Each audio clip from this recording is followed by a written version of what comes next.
다 함께 매일 드리는 기도를 드리심으로 1월 28일 새벽기도회를 하나님께 올려드리겠습니다. 하나님 아버지, 어두운 이 땅에 빛을 비추어 주시옵소서. 거짓과 폭력, 전쟁과 재난으로 고통을 겪는 이 세상에 하나님의 사랑과 공의가 충만하게 하옵소서. 한반도의 평화를 지켜주시고 자유인들을 보호하시며 복음 통일을 이루어 주옵소서. 교회와 가정에서 믿음의 대가 잘 세워지게 하시고 성령님의 인도하심에 따라서 저희 교회의 신앙 지도 원칙인 경건한 복음주의 신앙의 육성, 성서적 생활 윤리의 훈련, 교회 연합 정신의 구현, 세상에서 하나님 공의의 실현에 힘쓰게 하옵소서. 모든 교역자들이 성령님으로 충만하게 하시고 모든 성도들이 기도에 힘쓰며 하나님의 말씀을 따라 행진하여 가게 하옵소서. 예수님의 이름으로 기도합니다. 아멘. 다 함께 찬송가 383장 함께 찬양하시겠습니다.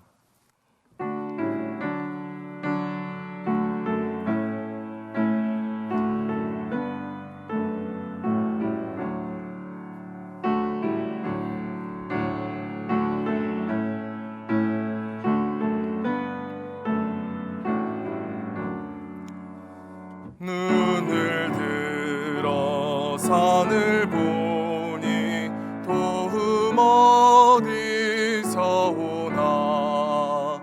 천지 지은 주 하나님 나를 도와주시네.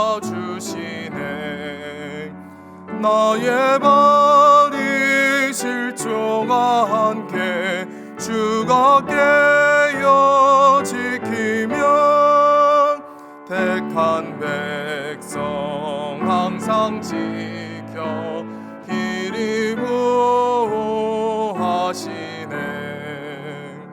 도우시는 하나님이 내게 그늘 되시니 낮에 해와 밤에 달이 너를 상치 않겠네. 내게 화를 주지 않고 오늘 보호하시며 너의 출입 지금부터 영영 인도하시리. 아멘.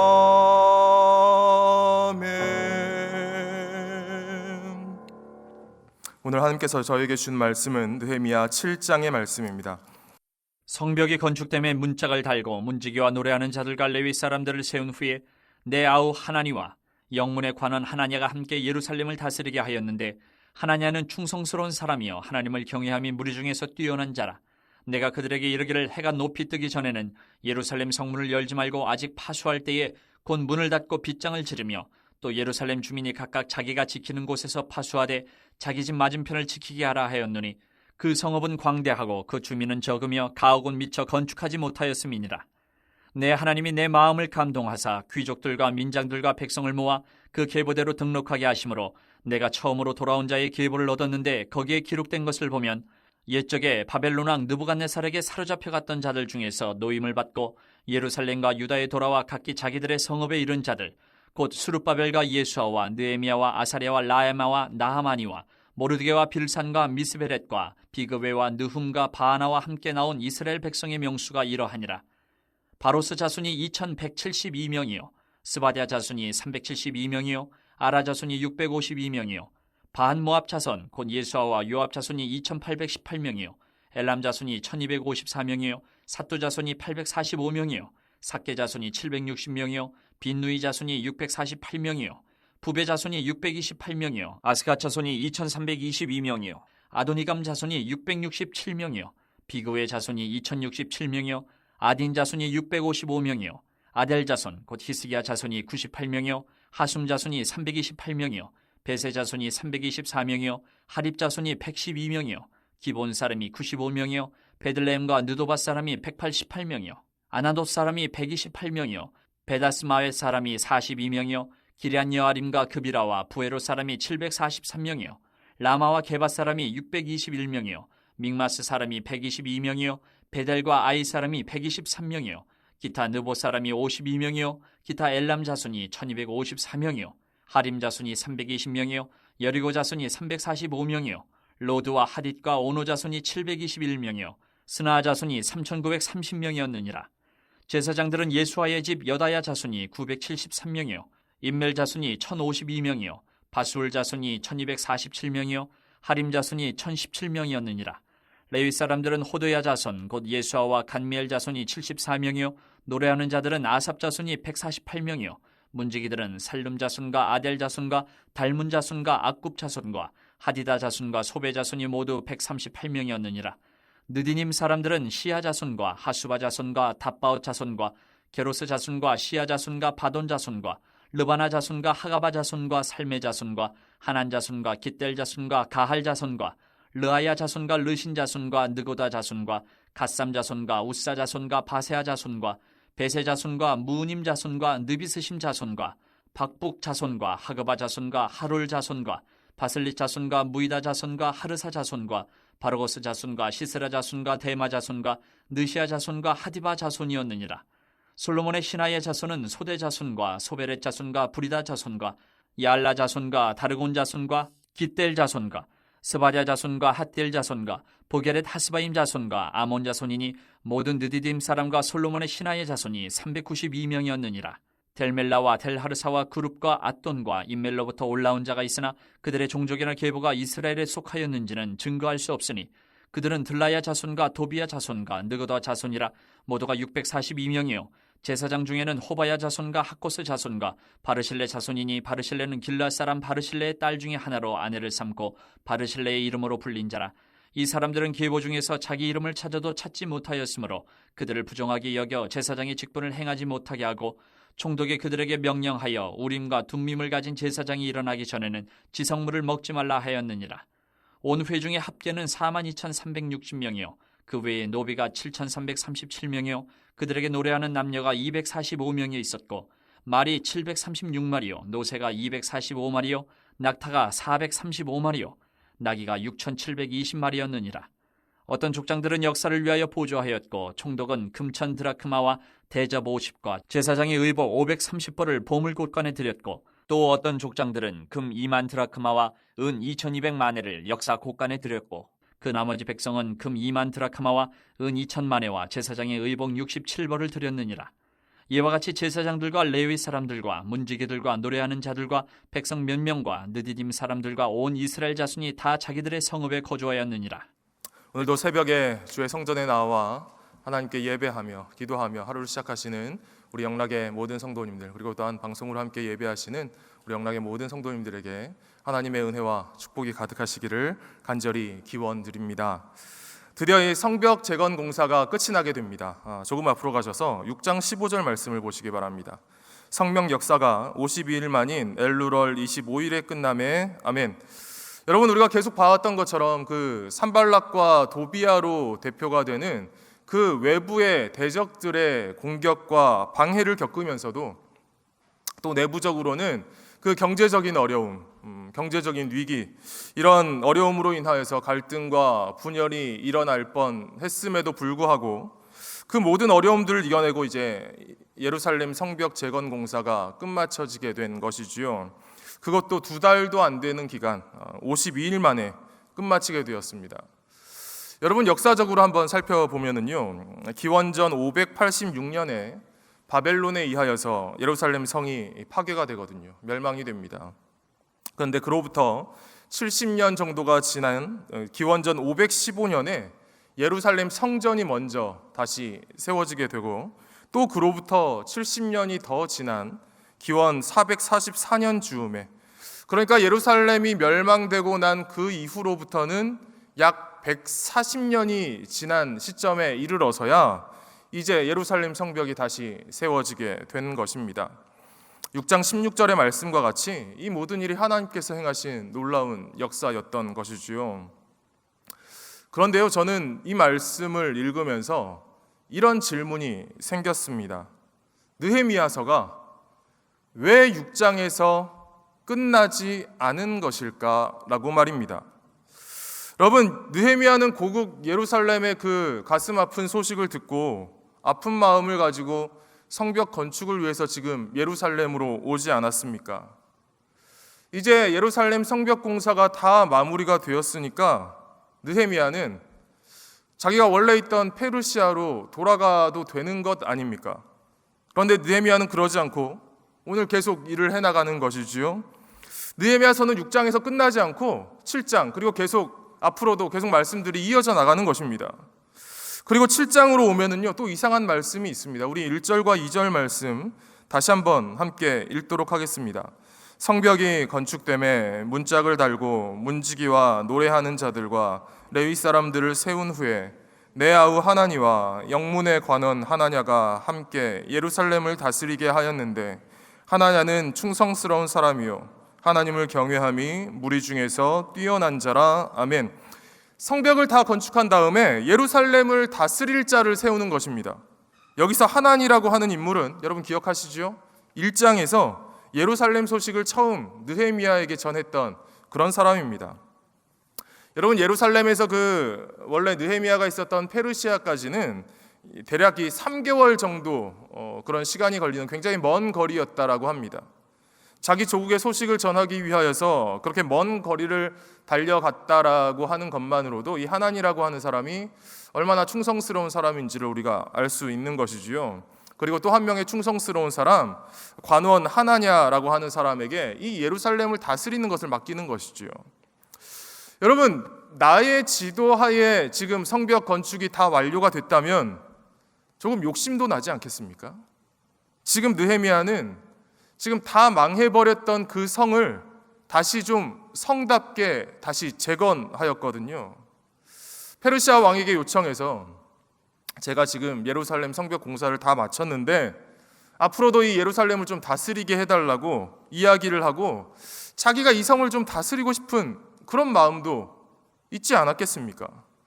그런데 느헤미야는 그러지를 않는 것이죠. 그 대신에요, 오늘 이 느헤미야 7장에서 느헤미야가 무엇을 하냐 하면 사람들 찾기를 시작합니다. 우리 5절 말씀 함께 읽도록 하겠습니다. 내 하나님이 내 마음을 감동하사 귀족들과 민장들과 백성을 모아 그 계보대로 등록하게 하심으로 내가 처음으로 돌아온 자의 계보를 얻었는데 거기에 기록된 것을 보면 아멘. 느헤미야가 하나님이 주시는 감동으로 인구 조사를 시작했다라고 이야기를 하고 있습니다. 그리고 또 이렇게 인구 조사를 하면서 처음으로 돌아온 사람들의 계보를 얻었다라고 하지요. 이 돌아온 자의 계보가 오늘 우리가 열심히 읽었던 이 73절까지의 말씀, 긴 명단의 이름들입니다. 그런데요, 여러분, 이 명단은요, 사실 여러분 한 2주 전쯤에 여러분들께서 한번 이미 읽으신 명단입니다. 이 명단이 에스라 2장에 나오는 그 명단과 거의 동일을 하거든요. 그러니까요, 이 명단은 지금 7장에서 느헤미야가 인구 조사를 하면서 지금 새롭게 작성하고 있는 명단이 아니라 이미 1차 포로 귀환이 이루어졌을 때에 이스라엘로 돌아온 사람들의 명단인 것입니다. 그걸 확인하면서 다시 인구 조사를 하고 있는 것이에요. 그렇다면 여러분, 느헤미야가 왜 이렇게 사람들을 파악하는 일을 하고 있을까요? 그 정답이 4절에 나와 있습니다. 우리 4절 말씀 함께 읽도록 하겠습니다. 그 성읍은 광대하고 그 주민은 적으며 가옥은 미처 건축하지 못하였음이니라. 아멘. 이제 예루살렘 성벽이 다 건축이 되었는데 이제 성의 모습이 다시 갖춰졌는데 이 예루살렘 성 안에 살고 있는 사람들이 없는 것입니다.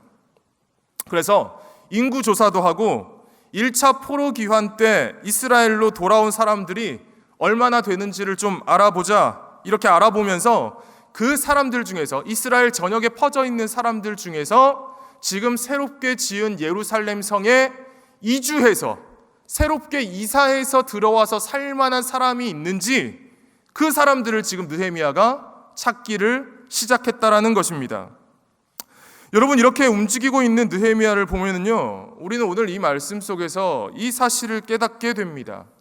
느헤미야의 목적은 예루살렘 성벽을 재건하는 일이 아니었다라는 것을 말입니다. 그리고 느헤미야는요, 목적과 목표를 분명히 구분해서 알고 있었던 사람이었다라는 것입니다. 여러분, 목적과 목표 같은 말 같지요? 그런데 좀 다릅니다. 목적은요, 내가 최종적으로 이루려고 하는 것, 내 종착점, 이런 것입니다. 그런데 목표는요, 그 목적을 이루기 위해서 행해 나가는 중간중간의 구체적인 행동들이 목표입니다. 여러분, 2020년 코로나가 시작될 때 우리 교회에서 했던 119 대작전이 기억이 나십니까? 우리 교회의 모든 교인들이 119일 동안 100만 번의 영적인 승리를 기록하자라고 해서 하루하루 승리했는지 안 했는지 기록표도 내시고 했던 것 기억이 나실 겁니다. 여러분, 이 119 대작전은 목적입니까? 목표입니까? 목표이죠. 일정한 기간에 우리가 이런 승리를 이루자라고 하는 목표입니다. 구체적인 행동, 목표인 것이죠. 그렇다면 이 119 대작전을 통해서 이루고자 하는 궁극적인 목적, 그것은 무엇입니까? 이 코로나 시대에도 성도들이 하나님께 더 가까이 나아가도록 하는 것, 믿음이 약해지지 아니하고 이 코로나 시대에도 성령 충만한 하나님의 성도들이 되는 것, 이것이 진정한 종착점, 목적인 것입니다. 여러분, 느헤미야에게요, 성벽 재건 공사는 목적이 아니라 목표였습니다. 자신이 이루어내야 할 마지막 끝판왕, 종착점이 아니라 그 종착점을 가기 위한 중간 단계가 바로 성벽 재건 공사였던 것입니다. 여러분, 느헤미야에게 성벽 건축이 이 목적이었다면 이제 내가 다 이뤘으니까 그 다음은 신경 쓰지 않았을 것입니다. 일을 다 마쳤으니까 평안하게 페르시아 왕궁으로 돌아가거나 아니면 성은 다 지었으니까 이 성에 아무나 와서 살아라, 아무나 와서 그 성을 채우려고 했을 것입니다. 그런데 오늘 7장 말씀에서 느헤미야는 그러지를 않습니다. 아무나 부르지 않아요. 우리 61절 말씀 함께 읽도록 하겠습니다. 61절 말씀입니다. 델멜라와 델하르사와 그룹과 앗돈과 임멜로부터 올라온 자가 있으나 그들의 종족이나 계보가 이스라엘에게 속하였는지는 증거할 수 없으니 아멘. 1차 포로자 명단에서 이스라엘 자손이 맞는지 불명확한 사람들을 지금 인구조사하면서 다시 확실하게 구분을 해놓고 있는 것입니다. 그리고 64절 말씀도 우리가 함께 읽도록 하겠습니다. 이 사람들은 계보 중에서 자기 이름을 찾아도 찾지 못하였으므로 그들을 부정하게 여겨 제사장의 직분을 행하지 못하게 하고 아멘. 제사장들이 있었는데요, 이들이 계보를 확인해 보니까 이 출신이 정확하지 않은 것입니다. 이 사람들이 진짜 제사장들이 맞는지 그것을 명확하게 확인을 할 수 없는 것이에요. 그래서 느헤미야는 이들의 제사장직을 박탈을 시켜버립니다. 이제 새롭게 세워진 이 예루살렘 성이 정결한 하나님의 백성들로 다시 거룩하게 채워질 수 있도록 그렇게 준비를 하고, 또 그 하나님의 백성들이 앞으로 예루살렘 성전에서 하나님만을 잘 예배하면서 거룩한 하나님의 백성으로 새롭게 세워져 나갈 수 있도록 제사장을 세우는 일에도 지금 느헤미야는 만전을 기하고 있는 것이죠. 성도 여러분, 성벽 건축이라는 이 중간 목표를 이룬 느헤미야는 그 자기가 꿈꾸고 있는 궁극적인 목표를 위해서 계속해서 나아가고 있는 것입니다. 그 목적, 이제 새롭게 회복된 예루살렘 성 안에서 이스라엘 백성들이 하나님만을 잘 예배하면서 거룩한 하나님의 백성으로 살아가게 하는 것, 그 진정한 목적을 위해서 지금 계속해서 달려 나아가고 있는 것입니다. 여러분, 그렇다면 오늘 말씀에서 발견하게 되는 이 영적인 진리를 우리에게도 한번 적용을 해보겠습니다. 여러분, 우리도요, 목적과 목표를 헷갈리면 안 됩니다. 인생의 많은 문제들이, 어려움들이 이 목적과 목표를 혼동하는 데에서 나오게 되는 것이죠. 자녀들이 고등학교에 올라가고 고3이 되고 이제 수험생이 되면 많은 부모님들이 수험생 자녀들에게 이렇게 이야기하는 것 같습니다. 너 어느 대학만 가라. 여기만 가라. 서울에만 있어라. 그러면 그 다음에는 너 마음대로 해도 돼. 여러분, 아이들에게 대학 들어가는 게 마치 인생의 목적인 것처럼 가르치면은 안 됩니다. 대학은 중간 목표이지요. 자녀들이 이 세상을 살아가는데 필요한 지식을 습득하기 위하여서, 이 땅에서 꼭 필요한 일꾼이 되기 위하여서 거쳐야 하는 중간 단계, 중간 목표인 것입니다. 진정한 그들의 목적은 무엇입니까? 자녀들이 온전한 하나님의 사람으로 성장하고 성숙해가는 것이지요. 그런데 그런 목적은 빼놓고 중간 목표가 마치 목적이 되어버릴 때 이상한 일들이 일어납니다. 대학을 들어가면은 이제 나는 내 할 일은 다 했다라고 생각하고 신앙은 뒷전으로, 믿음은 뒷전으로 이제 자기 마음대로 살아가기 시작하는 것이지요. 여러분, 제가 영락교회, 우리 교회 지원했을 때요, 정말 간절히 기도했거든요. 열심히 기도했습니다. 제 평생에 정말 손에 꼽을 만큼 열심히 기도했던 것 같습니다. 영락교회에서, 우리 교회에서 사역할 수 있기를 간절히 소망했습니다. 그런데요, 제가 만약 이 영락교회에서 섬기는 것을 인생의 목적으로 삼아버린다면, 그래서 이제 제가 바라는 일은 이제 다 이루어졌다고 긴장의 끈을 놓아버린다면 아마 저는 이상한 사람, 이상한 목사가 되어버릴 것이 분명합니다. 진정한 목적, 처음 목회를 하기로 결단했을 때 드렸던 기도, 사람들에게 하나님의 위로와 힘을 전해야겠다, 그래서 사람들을 온전한 하나님의 성도들로 세워나가야겠다, 이 궁극적인 목적을 잊지 않고 저는 끊임없이 달려나가야 제가 타락하지 않는 것입니다. 넘어지지 않을 수 있는 것이지요. 성도 여러분, 우리가 목적을 분명히 세우고 분명한 목적을 잊지 말고 살아가기를 간절히 소망합니다. 성도인 우리는요, 거의 비슷한, 거의 동일한 목적을 갖고 살아가는 사람들입니다. 온전한 하나님의 사람이 되는 것, 성령 충만한 하나님의 사람이 되는 것, 하나님의 자녀로 복음 전하며 영혼 구원하며 살아가는 것, 하나님께서 우리에게 맡기신 이 분명한 목적을 잊지 않고 살아가는 우리들 되기를 간절히 소망하는 것입니다. 그 분명한 목적을 위해서 우리는 작은 목표들을 하나씩 날마다 이루면서 살아가는 사람들인 것이죠. 그것이 바로 하나님의 성도들인 것이죠. 날마다 새벽을 깨우는 목표, 예배드리는 목표, 우리가 살아가는 삶의 자리에서 이웃을 사랑하는, 사랑을 실천하는 그 목표, 작은 목표, 선택의 자리마다 하나님의 말씀대로 선택하고 결정하는 그런 목표, 이런 작은 목표들이 성취되는 그런 은혜가 우리들 삶의 자리에 있기를 간절히 소망하는 것입니다. 그래서 이 작은 목표들을 다 마치고 나서 먼 훗날 하나님 앞에 섰을 때에 잘하였구나, 착하고 충성된 종아, 이런 하나님의 기쁜 칭찬을 듣는 우리 영락의 귀한 성도님들, 그런 거룩하고 복된 인생 될 수 있기를 간절히 기도드립니다. 함께 기도하시겠습니다. 하나님 아버지, 느헤미야가 성벽 건축을 다 마치고 하나님의 백성을 온전한 사람으로 세워나가는 진짜 목적을 위해서 계속 달려나가게 된 것을 보게 하시니 참 감사를 드립니다. 저희도 하나님께서 저희에게 주신 분명한 목적을 잊지 않고 끊임없이 달려가게 하여 주시옵소서. 성령 충만한 온전한 하나님의 사람이 되는 것, 복음 전하며 영혼 구원하며 살아가는 것, 이 목적을 잊지 말고 날마다 새벽을 깨우며 오이코스 말씀을 묵상하며 예배에 최선을 다하는 작은 목표들을 이루며 살아가게 하여 주시옵소서. 그런 저희를 통해 하나님의 은혜가 저희의 가정, 구역, 직장, 교회의 공동체에 흘러가게 하여 주시고, 믿지 않는 이들이 저희를 보며 하나님께로 돌아오게 되는, 하나님께로 나아오게 되는 놀라운 생명 구원의 역사가 일어나게 하여 주시옵소서. 하나님 아버지, 오늘도 답답한 문제 상황 속에서 하나님께 간절히 기도하는 영락의 성도들, 영락의 가족들의 기도를 들어주시옵소서. 오랜 질병들이 회복되는 역사가 있게 하여 주시고, 경제적으로 어렵고 묶여있는 문제들이 풀려지게 하여 주시옵소서.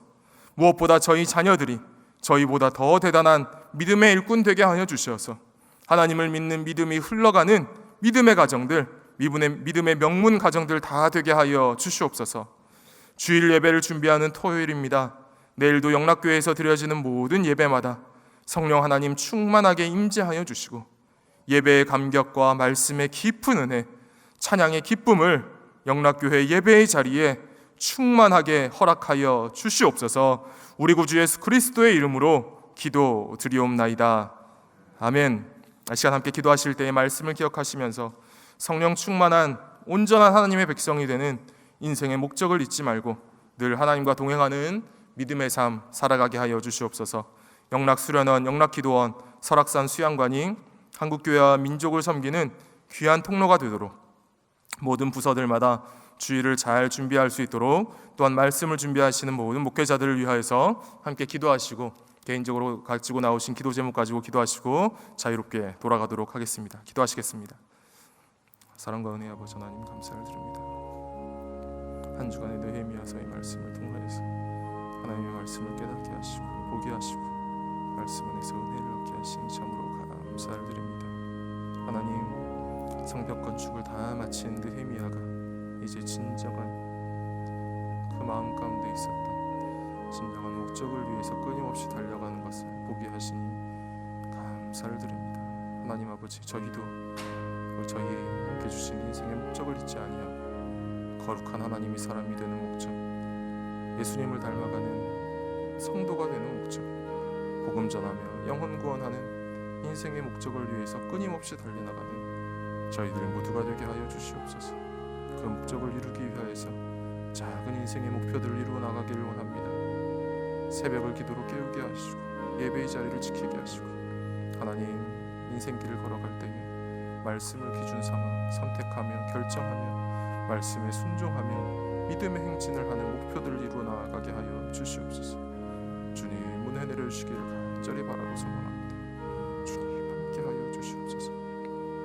주님, 영락스러운 영락기도원 설악산 수양관이 한국교회와 민족을 섬기는 귀한 거룩한 통로가 될 수 있도록 주님 은혜를 더하여 주시고, 영락교회의 모든 부서들마다 주일을 잘 준비하게 하여 주시옵소서. 말씀을 준비하시는 목회자들 성령의 충만한 은혜를 허락하여 주시옵소서. 하나님의 은혜를 허락하여 주시고 기쁨을 허락하여 주시고, 하나님의 은혜 가운데 귀한 생명을 살리는 사역, 교회를 섬기는 사역, 하나님의 교회를 몸된 교회를 잘 세워나가는 거룩한 사역에 쓰임받게 하여 주시옵소서.